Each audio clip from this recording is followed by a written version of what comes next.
car washes are taking over the U.S. With 60,000 locations across the country, it's a $14 billion industry that's growing fast. And now, some municipalities are imposing saturation bans to keep them out, leading us to ask, why are there so many car washes?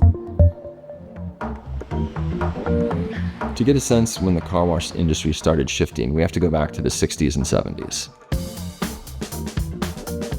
At that time, the industry was really filled with a lot of mom and pop owners, a lot of sort of colorful local commercials. You might recall the 1976 film and disco hit Car Wash.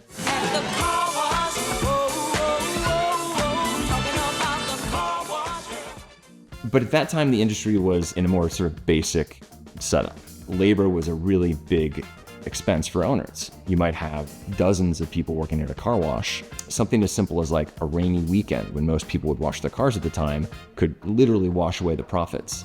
This started to change in recent decades. One of the big shifts was a move toward more automated car wash locations, this so-called express exterior setup, where you'd have automated payments, a smaller footprint where a machine would do all the work. This really helped usher in an era of lower costs, which made it easier for franchises and chains to expand.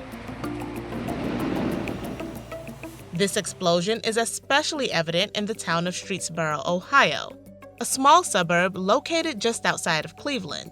About 6.5 million cars go through the city every year, making it an obvious attraction for the industry's investors. The biggest car washes, CLE and Sergeant Clean, are right on the main corridor. And then we have another car wash that is on the east end of town, which is a 24-hour drive-through car wash. And then we also have a car wash up at the intersection of 43 and Frost. And then we're currently building our 5th car wash, and that will be the last car wash. But this growth extends beyond Ohio, with other states like New Jersey, Florida, and California seeing an increase in car washes. A firm called Leonard Green & Partners from Los Angeles began investing in Mr. Car Wash, and that really turned into a tidal wave of investment.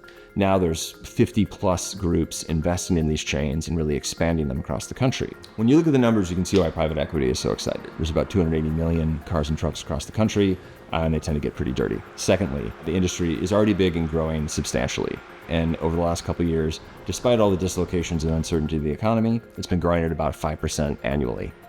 So the real strategy here is the membership model, the way that so much of the economy has geared towards services, that people like having these sort of recurring memberships that allow you to do a car wash or do something whenever you want, whenever you please. And that's sort of the hook that really has driven profits in the industry. We have customers that honestly come every day. With the membership, you have unlimited time. If you want to come every day or all day, you can do that. One private equity analyst told me that if you were to change 10% of drivers to this membership model, you would increase the industry's profit from $2 to $3 billion on that front. Another big catalyst for growth in the car wash industry was 2017 during the Trump administration. This change in tax regulations wasn't anything necessarily brand new, and it wasn't necessarily aimed at car washes, but because it applied to car washes and the depreciation and the investment in new equipment, it gave investors much more incentive to add new locations and expand, which has helped really fuel the growth of these locations across the country.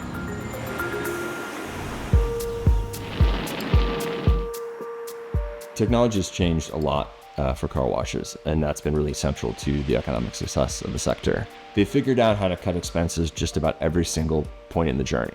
Labor's down, right? The footprint of real estate is down often because these are smaller facilities.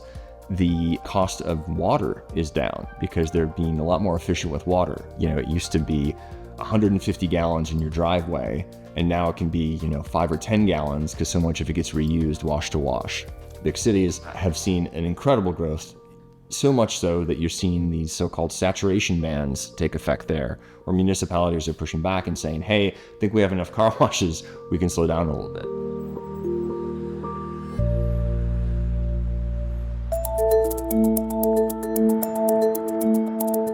We started off with a moratorium on the acceptance of plans for car washes.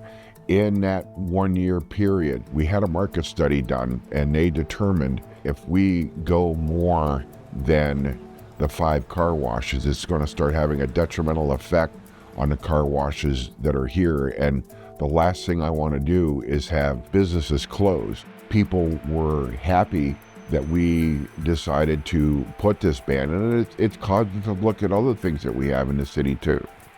Other saturation bans have emerged in nearby Northeast Ohio cities like Stowe and Parma.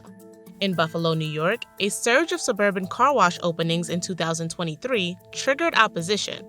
Last fall, the Planning Commission in Lebanon, Tennessee, rejected a permit to build a new Mr. Car Wash location. In response, the company successfully sued to reverse the decision. I look at some of the saturation bans that are going on in the car wash industry, and I look at it from their perspective as well as ours, and this is tough.